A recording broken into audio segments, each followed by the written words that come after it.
Let's talk about something that's kind of weird when you think about it. Right now, there are more people on Earth than ever before. We're connected by phones, by the internet, by, well, everything.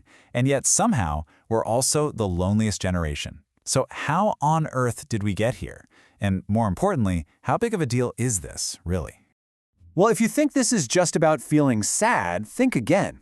This is a quote from the U.S. Surgeon General, who's basically called loneliness a full-blown public health crisis. Why? Because the pain of being isolated lights up the same parts of your brain as a physical injury. It's not just in your head, it's a genuine threat to your health. And here's the crazy part. There are over 8.2 billion of us sharing this planet. You've probably got hundreds, maybe thousands of contacts and followers, so on paper, you're never actually alone. So that's the big question, right? If we have all these amazing tools designed to bring us closer together, what is it that's actually driving us apart? Well, to get to the bottom of it, we have to look at the software our brains are running on. The first big clue is hidden deep, deep in our evolutionary past. See, our modern brains, the ones we're using right now, are still operating on some seriously ancient programming. And if we want to understand our loneliness problem, we have to understand that programming first.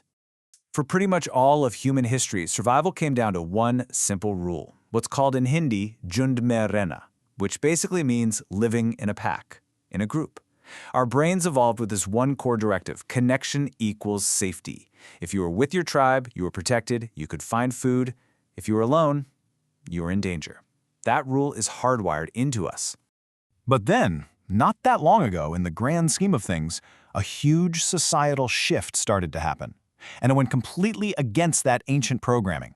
It didn't just change how we work, it completely rewrote the rules for how we live and connect with each other. So, picture this. For ages, we lived in these small, tight-knit communities. Then, bam, the Industrial Revolution hits, and this whole new idea pops up.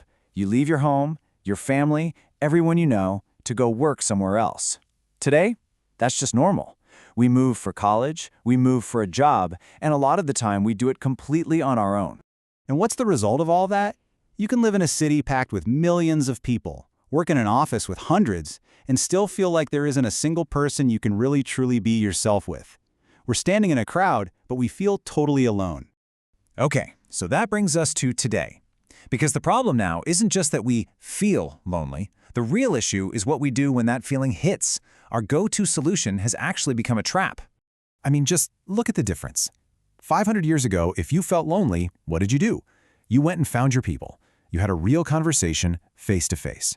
Today, what's our first instinct? We grab our phones and just scroll. And somehow, that almost always makes us feel worse. So why does scrolling make us feel worse? It comes down to this idea of the circle of comparison. It used to be you'd only really compare yourself to your neighbors, the people you actually knew. But now, with social media, you're comparing your own normal, everyday life to the perfectly polished highlight reel of pretty much everyone on the planet. And this is how that vicious cycle, that loop, gets started. Step 1, you feel lonely. Step 2, you open social media looking for connection. But instead, you see everyone else's amazing vacations and perfect relationships. So step 4, you feel even more insecure and isolated. And to escape that awful feeling, you go right back to the app. And the loop starts all over again. Okay, but look, it's not all doom and gloom, not at all. We are not stuck in this loop forever. There is absolutely a way out. So let's break down the actual steps we can take to get back to genuine connection. First things first, and this is the big one. You have to recognize the trap. The next time you feel that pang of loneliness, make a conscious choice not to grab your phone. Just acknowledging that the thing you think is the solution is actually the problem, that's a huge first step. Second, you've got to break out of your physical bubble. And listen, this doesn't have to be some huge life change. Join a gym, join a local sports team. Heck, just go for a walk in a park. Any activity that gets you out of the house and into the world is a win. All right, number 3. Start making an effort to connect in small, simple ways. Say hello to the person you're standing next to in line for coffee. These tiny, low-stakes interactions, they have a way of shattering that illusion that everyone else's life is perfect and you're the only one struggling.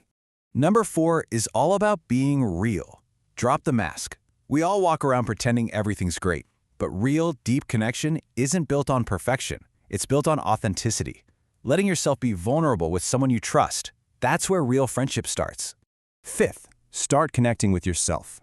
Journaling is so powerful because you can't solve a problem if you can't even define what it is. When you write down exactly how you're feeling, you're taking that big, scary feeling of loneliness and making it something you can actually understand and work on. Number 6 is a real game changer. Flip the script. Instead of focusing on getting connection, focus on giving it. Be the person who checks in on your family. Be the friend who shows up when someone's having a tough time. You'll find that the deepest connections are forged when you're there for someone else. And finally, number 7, please be kind to yourself. Loneliness is a totally normal human emotion. It's not a failure. It comes and goes in cycles. The goal isn't to never feel lonely again. The goal is to build the strength and the tools to know that when you do feel it, you can get through it. So, there you have it. We've looked at the history, the modern trap, and a clear 7-step path forward. The only thing left to do is to take that first step. So, as you look at this list, just ask yourself, which one of these are you going to start with today?